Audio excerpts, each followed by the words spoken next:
Hukum moral masih berlaku. Apa yang merupakan dosa di Perjanjian Lama masih merupakan dosa hari ini. Tapi Paulus hanya mengatakan bahwa sejak Kristus yang dijanjikan telah datang, manusia dibenarkan bukan dengan mengikuti hukum, tetapi dengan percaya kepada Kristus. Saudara pendengar, bersama dengan saya Oti Priambodo dalam program Jalan 66.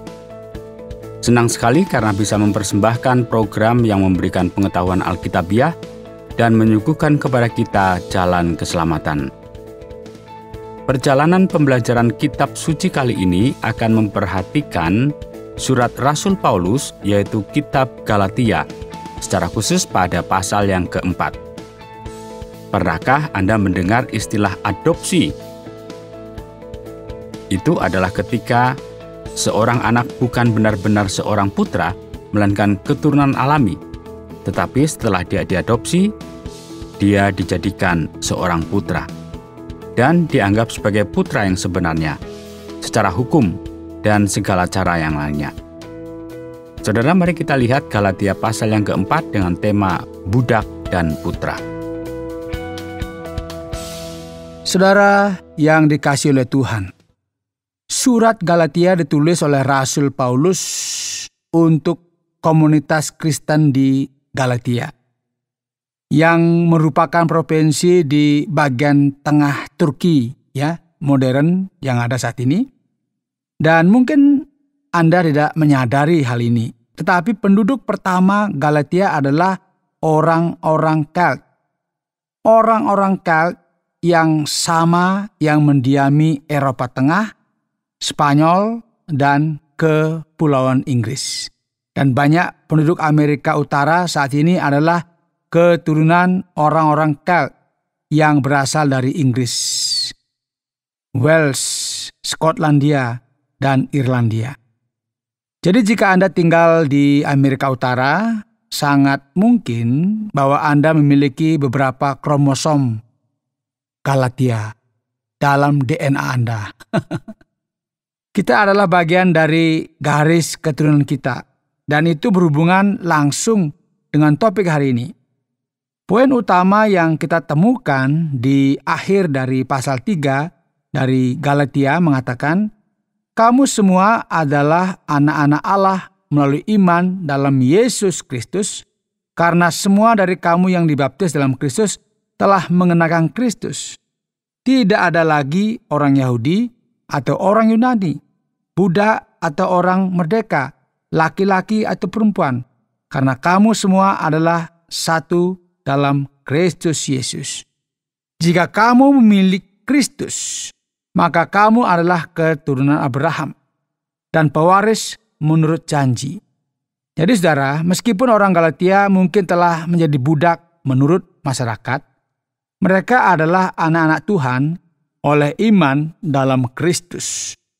Tetapi harus dikatakan bahwa hanya mereka yang memiliki iman dalam Kristus yang dapat mengklaim status sebagai anak dari Tuhan.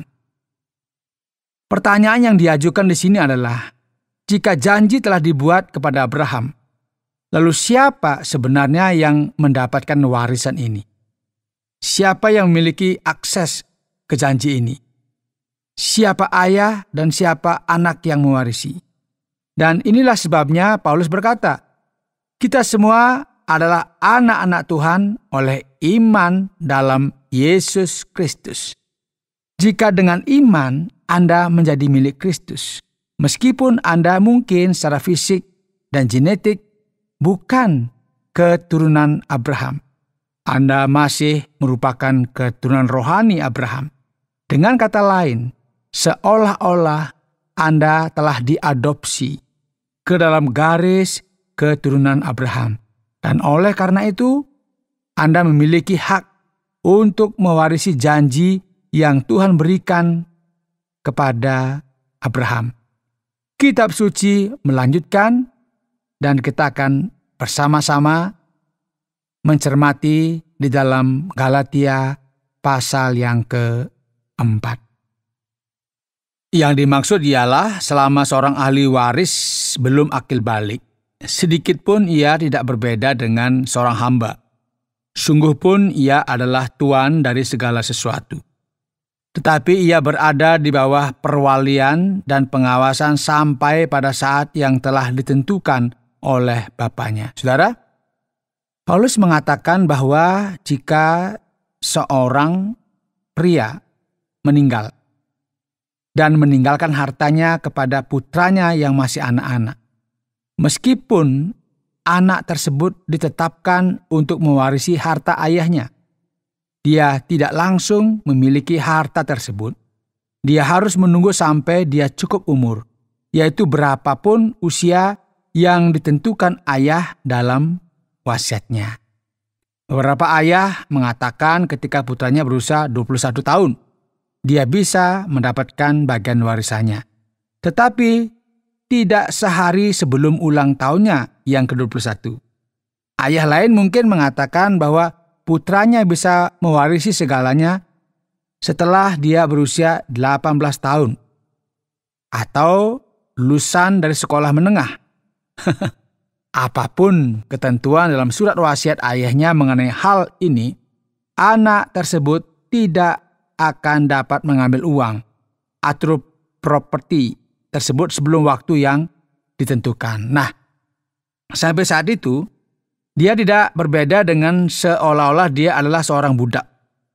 Sementara itu, anak tersebut mungkin berada di bawah wewenang seorang wali atau manajer lah, katakan begitu ya, yang dibayar untuk bertindak atas namanya sampai dia cukup umur. Sekarang mari kita tambahkan sedikit cerita pada bagian ini. Mari kita anggap bahwa dia bukanlah seorang anak, tetapi seorang budak cilik yang bahkan tidak ada dalam garis keturunan keluarga, tetapi sangat dicintai oleh tuannya dan disebutkan dalam surat wasiat sebagai orang yang akan mewarisi harta. Sekarang dengan demikian, Paulus melanjutkan untuk menjelaskan konsep ini kepada orang Galatia. Mari perhatikan ayat yang ketiga. Demikian pula kita, selama kita belum akil balik, kita takluk juga kepada roh-roh dunia. Tetapi setelah genap waktunya, maka Allah mengutus anaknya yang lahir dari seorang perempuan dan takluk kepada hukum Taurat. Ia diutus untuk menebus mereka yang takluk kepada hukum Taurat, supaya kita diterima menjadi anak. Dan karena kamu adalah anak, maka Allah telah menyuruh roh anaknya ke dalam hati kita yang berseru, Ya Aba, Ya Bapa. Jadi kamu bukan lagi hamba, melainkan anak. Jikalau kamu anak, maka kamu juga adalah ahli-ahli waris oleh Allah. Dahulu ketika kamu tidak mengenal Allah, kamu memperhambakan diri kepada Allah-Allah yang pada hakikatnya bukan Allah. Tetapi sekarang sesudah kamu mengenal Allah, atau lebih baik sesudah kamu dikenal Allah, bagaimanakah kamu berbalik lagi kepada roh-roh dunia yang lemah dan miskin dan mau mulai memperhambakan diri lagi kepadanya? Kamu dengan teliti memelihara hari-hari tertentu, bulan-bulan, masa-masa yang tetap dan tahun-tahun.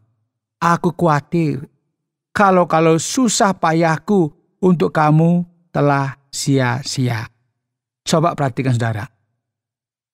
Poin yang dia coba sampaikan kepada orang Galatia adalah bahwa mereka sedang mengambil langkah mundur. Mereka telah mendengarkan yang namanya ajaran-ajaran Yudaisme yang mencoba membuat mereka patuh terhadap interpretasi mereka tentang perjanjian lama, terutama berkaitan dengan operasi kecil yang disebut dengan apa? Ya benar, sunat. Dan dengan cara tertentu mencoba membuat mereka kembali menjadi budak hukum setelah Kristus telah mengadopsi mereka sebagai anak-anak dan membebaskan mereka dari pengawasan hukum upacara. Sekarang pada ayat 12, dia mengingatkan mereka bahwa dia, Paulus, adalah rasul sejati mereka dan bukan berkaitan dengan Yudaisme. Dia adalah orang pertama yang datang dengan Injil. dan mereka harus mendengarkannya seperti sebelumnya. Dia mengingatkan mereka tentang betapa berterima kasihnya mereka bahwa dia telah datang dan memberikan mereka Injil, meskipun ada kelemahan yang dia jelaskan. Ayat 12, aku minta kepadamu, saudara-saudara, jadilah sama seperti aku, sebab aku pun telah menjadi sama seperti kamu. Belum pernah kualami sesuatu yang tidak baik daripadamu. Kamu tahu bahwa aku pertama kali telah memberitakan Injil kepadamu oleh karena aku sakit pada tubuhku. Sungguh pun demikian keadaan tubuhku itu, yang merupakan pencobaan bagi kamu. Namun kamu tidak menganggapnya sebagai sesuatu yang hina dan yang menjijikkan. Tetapi kamu telah menyambut aku, sama seperti menyambut seorang malaikat Allah, malahan sama seperti menyambut Kristus Yesus sendiri. Betapa bahagianya kamu pada waktu itu. Dan sekarang di manakah bahagiamu itu? Karena aku dapat bersaksi tentang kamu, bahwa jika mungkin, kamu telah mencungkil matamu dan memberikannya kepadaku. Ini adalah petunjuk bahwa mungkin ini penyakit fisik yang ia bicarakan ini masalah mata, yang mungkin merupakan hasil dari kilatan cahaya yang membutakan saat penyataan Kristus yang muncul kepadanya di jalan ke Damsyik.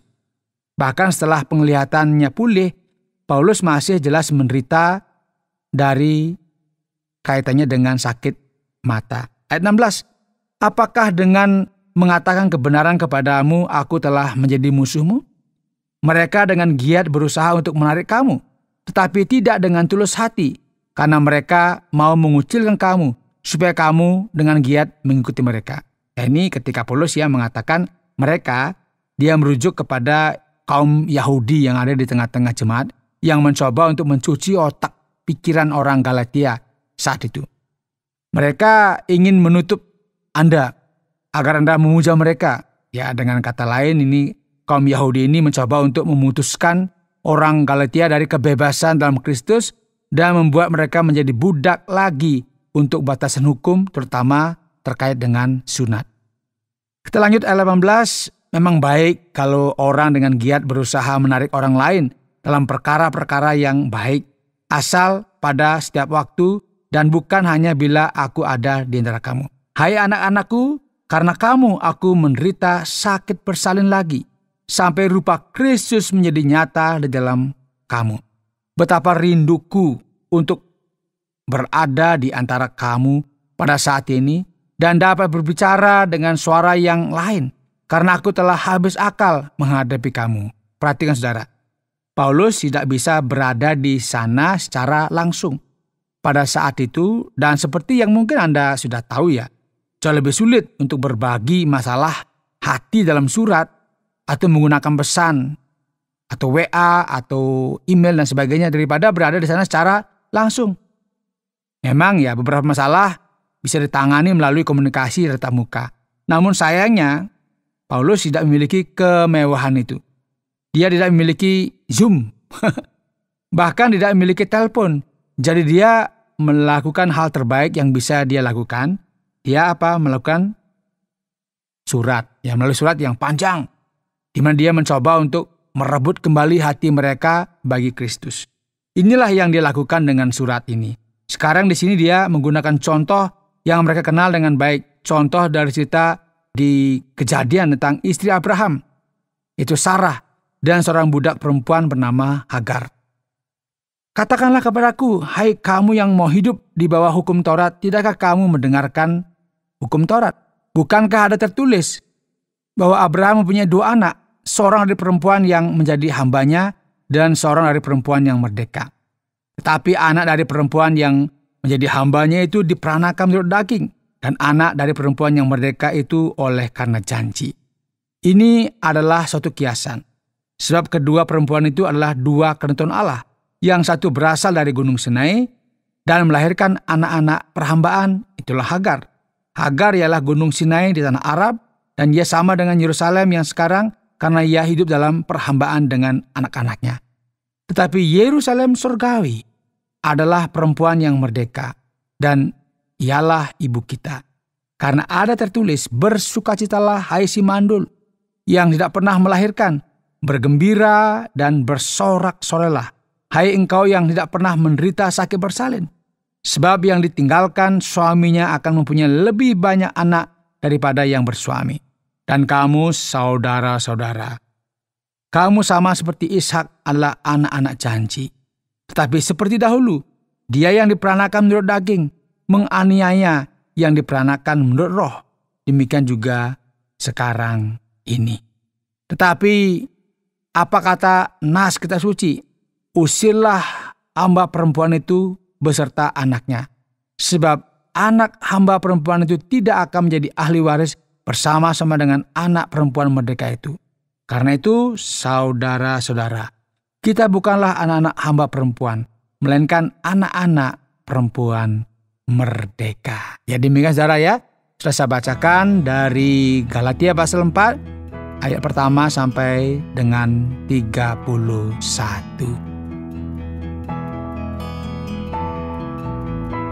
Anda sedang mendengarkan Jalan 66 dalam rangkaian pembahasan Galatia pasal yang keempat yang telah dijelaskan oleh Pak Yohanes dengan topik Budak dan Putra. Baiklah, sekarang mari kita beranjak kepada bagian tanya jawab. Pak Yohanes, tolong koreksi jika kurang tepat.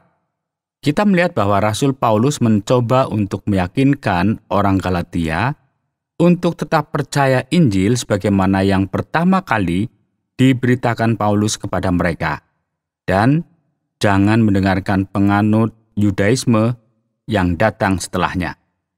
Mereka mencoba membuat orang menambahkan ketaatan kepada hukum Musa sebagai syarat untuk keselamatan.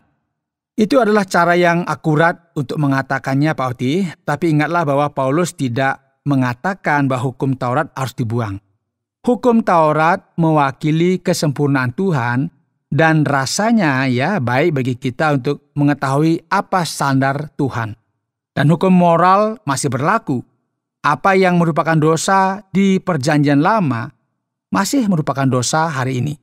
Tetapi Paulus hanya mengatakan bahwa sejak Kristus yang dijanjikan telah datang, manusia dibenarkan bukan dengan mengikuti hukum Taurat, tetapi dengan percaya kepada Yesus Kristus. Dan Paulus menulis tentang ini dengan menggunakan contoh Sarah dan Hagar. Nah, bisakah kita mendapatkan penjelasan tentang hal itu, Pak Yohanes? Ya, Paulus membuat alegori di sini ya. Kiasan begitu. Perbandingan dari kisah dalam Perjanjian Lama yaitu kejadian tentang istri Abraham yang bernama Sarah yang dijanjikan akan memiliki seorang anak melalui Abraham. Meskipun keduanya sudah melewati usia subur. Sarah terhuyung-huyung dengan janji ini karena dia mandul dan mulai tidak sabar dan berpikir Tuhan membutuhkan bantuan dalam memenuhi janjinya. Jadi dia meminta Abraham untuk berhubungan dengan budaknya yaitu Hagar dan melahirkan anak melalui dia. Ini bukan cara yang disarankan untuk dilakukan ya, dan kami tidak mengatakan ini benar. Tetapi ini adalah fakta sejarah bahwa Hagar, gadis budak, melahirkan seorang anak laki-laki bagi Abraham, yaitu Ismail. Sekarang pada waktunya Tuhan memenuhi janjinya kepada Sarah, dan terjadilah suatu mujizat di mana dia melahirkan Ishak. Jika dia telah bersabar, tidak akan ada Ismail. Tetapi seperti yang sering terjadi, Tuhan mengubah kesalahan kita menjadi kesaksian atas anugerahnya. Dan Paulus mengingatkan hal ini kepada orang Galatia yang mengetahui kisah ini karena mereka mengetahui Perjanjian Lama. Jadi dia berkata hubungan kita dengan Tuhan itu agak mirip ya. Apa yang bisa kita sebut? Anak hamba versus anak wanita yang merdeka. Pertimbangkanlah Hagar. Dia adalah seorang budak dan anaknya lahir secara alami. Dengan kata lain, tanpa ada janji ilahi yang melekat. Namun anak yang lahir dari Sarah, istri sah Abraham, kita bisa katakan ya, adalah sesuai dengan janji yang dibuat oleh Tuhan beberapa tahun sebelumnya. Hagar mewakili Yerusalem, karena sebagian besar penduduk Yerusalem pada waktu itu masih berpegang teguh pada legalisme hukum Musa. Tetapi Sarah mewakili Yerusalem baru yang akan datang bersama kerajaan Allah dan kebebasan yang datang melalui Injil Kristus. Jadi Paulus mengatakan bahwa anak-anak dari wanita bebas, Sarah, akan jauh lebih banyak daripada anak-anak dari wanita budak, itu Hagar. Ini berarti Yerusalem baru akan lebih baik dan lebih padat penduduknya daripada Yerusalem pada saat itu. Ini adalah cara yang alegoris untuk mengatakannya. Tetapi kesimpulan Paulus adalah, sekarang kamu, saudara-saudaraku dalam Kristus, seperti Ishak adalah anak-anak janji. Kami bukan anak-anak dari wanita budak, tetapi dari wanita yang merdeka. Dan dia menyebutkan bahwa anak dari wanita budak menindas anak dari wanita yang merdeka. Nah, kesimpulan apa yang kita bisa dapatkan dalam bagian ini?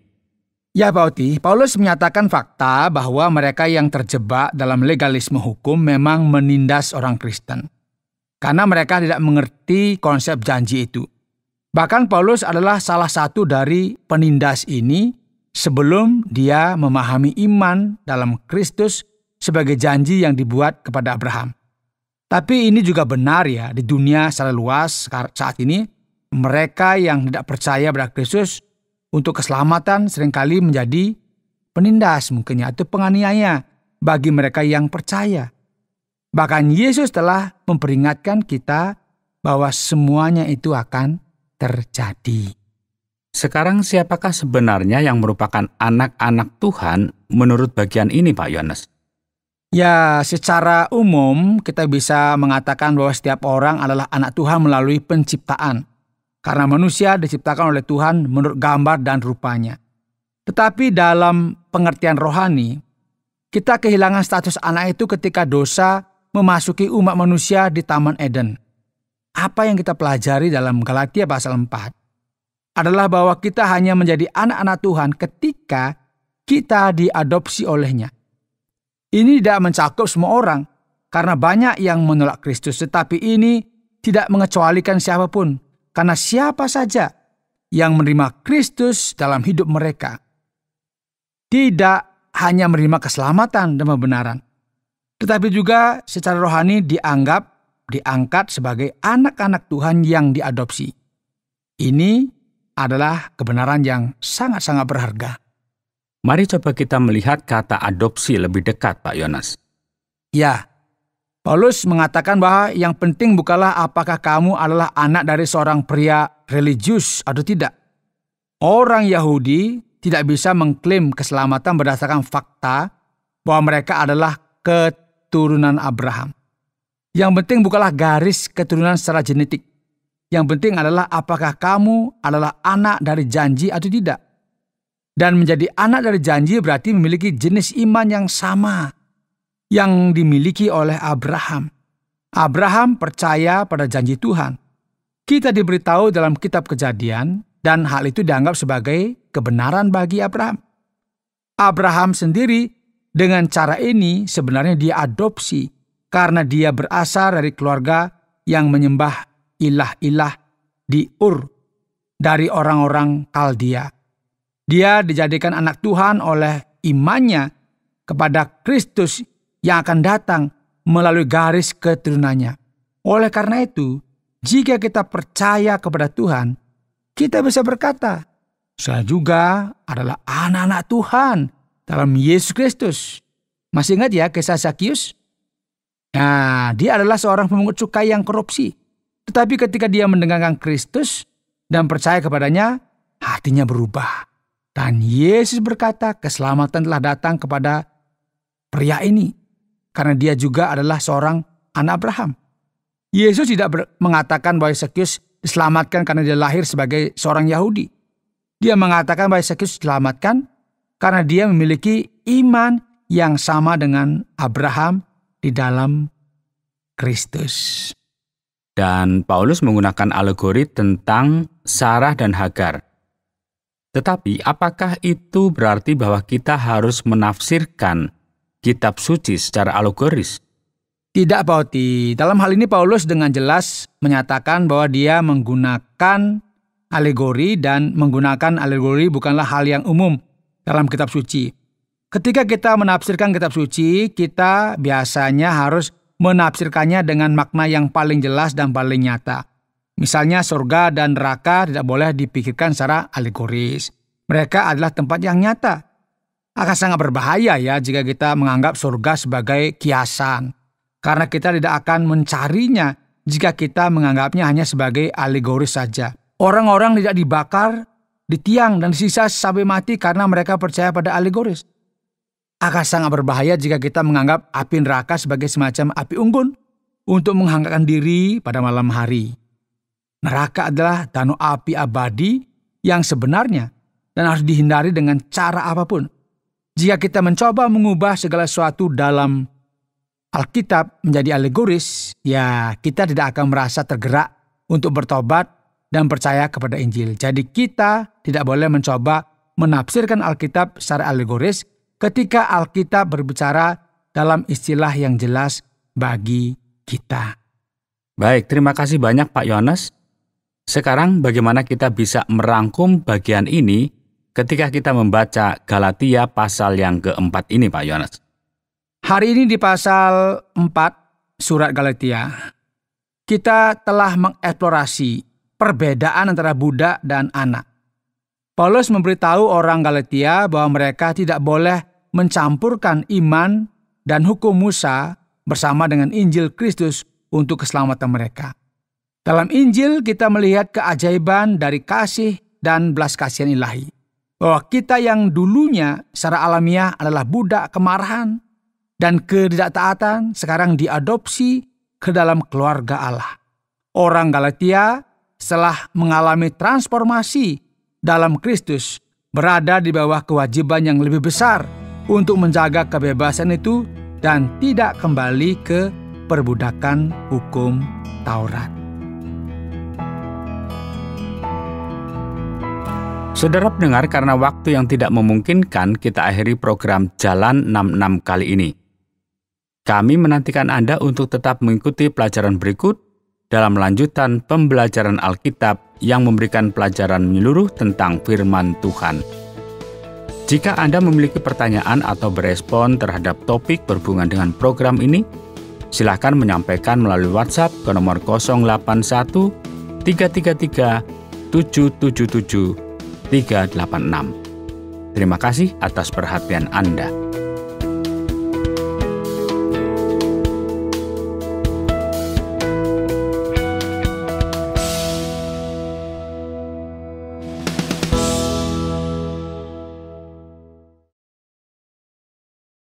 Terima kasih Anda sudah mengikuti program kami. Jika Anda diberkati, jangan lupa like, komen, dan share supaya Anda tidak ketinggalan setiap program terbaru kami. Jangan lupa juga untuk subscribe channelnya dan nyalakan loncengnya. Jika Anda ingin mendukung pelayanan kami, bisa melalui rekening kami berikut ini atau menghubungi kami di sini.